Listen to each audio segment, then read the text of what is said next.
Energy में बहुत सारे आप रिन्यूएबल देखें या फिर फ्रूट से जुड़ी कंपनियां, एचपीसीएल, बीपीसीएल, आईओसी, सब में एक अच्छा रुझान देखने को मिल रहा है। सूजलॉन में आज 7.5% का इजाफा देखने को मिल रहा है। आइनॉक्स विंड 7% ऊपर है, एचपीसीएल 5.5% ऊपर है, और बीपीसीएल में 4.5% का इजाफा देखने को मिल रहा है। So power space is buzzing, both renewable and non renewable.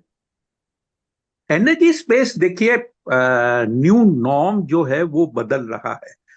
Renewable energy अब न्यू सोर्स बन रहा है, और उसके अंदर में जो एक कमी है या खामी है, वो है कि आपको रिन्यूएबल एनर्जी को ग्रिड में सप्लाई करना है, तब जाकर उसका काम चलता है। अब कंपलसरी ये हो रहा है कि आपको कम से कम 10%, कुछ स्टेट में 20% एनर्जी को ऑन साइट जनरेशन जहां होती है वहां पर आपको ये सेव करना पड़ेगा, स्टोर करना पड़ेगा, जिसे बेस कहते हैं।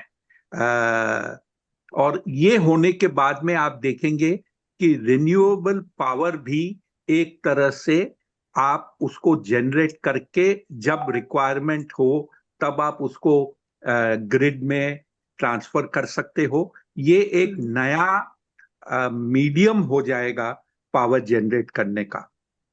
जिस हिसाब से क्रूड की वोलेटिलिटी हुई थी, जिस हिसाब से ये पिछले 4-5 महीने में जो टेंशन बनी थी खाड़ी में, और आए दिन ये रशिया यूक्रेन, मेरे ख्याल से 5वां साल पूरा होने को आ रहा है, युद्ध का समझौता होने को तैयार ही नहीं है।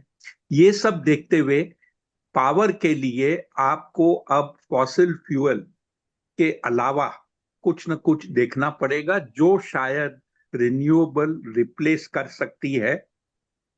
और जिस हिसाब से बड़े बड़े प्रोजेक्ट्स देश में लग रहे हैं, आपको बहुत कुछ इसमें प्रोग्रेस देखने को मिलेगी।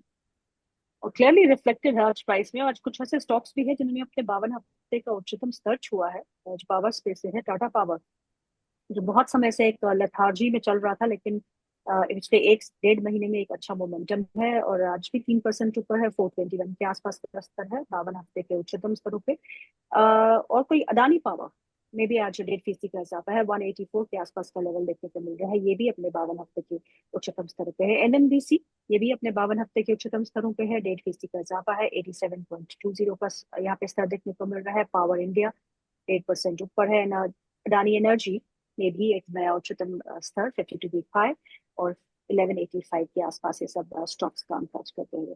महेश सर, एनर्जी स्पेस में आपको कुछ पसंद है? सूजॉन में काफी अच्छी तेजी है आज। देखिए, अभी के जो इंसिडेंट हुए हैं उसके सीधा सीधा फायदा एनर्जी को ही मिल रहा है। तो मेरे हिसाब से सारी एनर्जी के देखें, एनर्जी से रिलेटेड जितने भी स्टॉक्स है उनके अंदर, सारे अंदर, सुजलॉन देख लीजिए, आइनॉक्स विंड देख लीजिए, सीमेंस देख लीजिए, सीमेंस एनर्जी देख लीजिए, हिटाची देख लीजिए, बहुत सारे कंपनीज के नाम है जो अपन देख सकते हैं, जितने भी रिलेटेड है उन सबको फायदा होता हुआ दिखाई दे रहा है।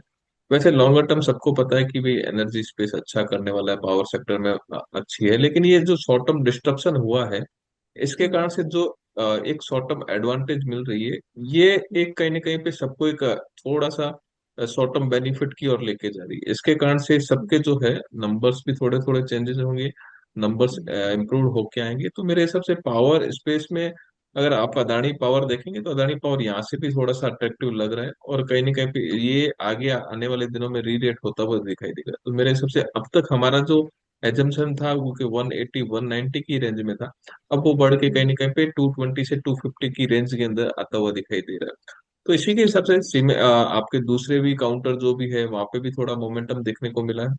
तो कहीं ना कहीं पे ऐसा है कि पावर में हालांकि थोड़ा सा स्टेगर्ड वे में इन्वेस्टमेंट करना चाहिए अगर कोई भी डिप मिलेगा। हालांकि डिप मिलने की गुंजाइश जब तक ये वॉर चल रहा है तब तक शायद नहीं मिलेगा, लेकिन यहाँ पे थोड़ा सा मुझे लगता है कि कहीं ना कहीं पे पावर सेक्टर में थोड़ा इन्वेस्टमेंट यहाँ से भी किया जा सकता है। अपवर्ड मोमेंट जो है कंटिन्यू रहेगा। और बेसिकली अगर आप देखेंगे बाकी सारे भी देख लीजिए, वारी एनर्जी भी देख लीजिए, उन जी सारे जी। काउंटर के अंदर भी एक अच्छी खासी रैली है, क्योंकि उनके नंबर जो है काफी इंप्रूव होते हुए आएंगे।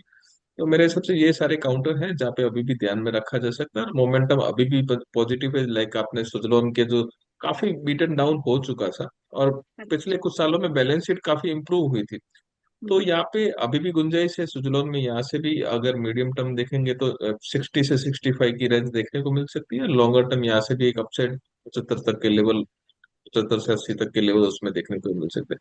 तो यहाँ पे एक अभी भी मोमेंटम है और ये कंटिन्यू रह सकता है।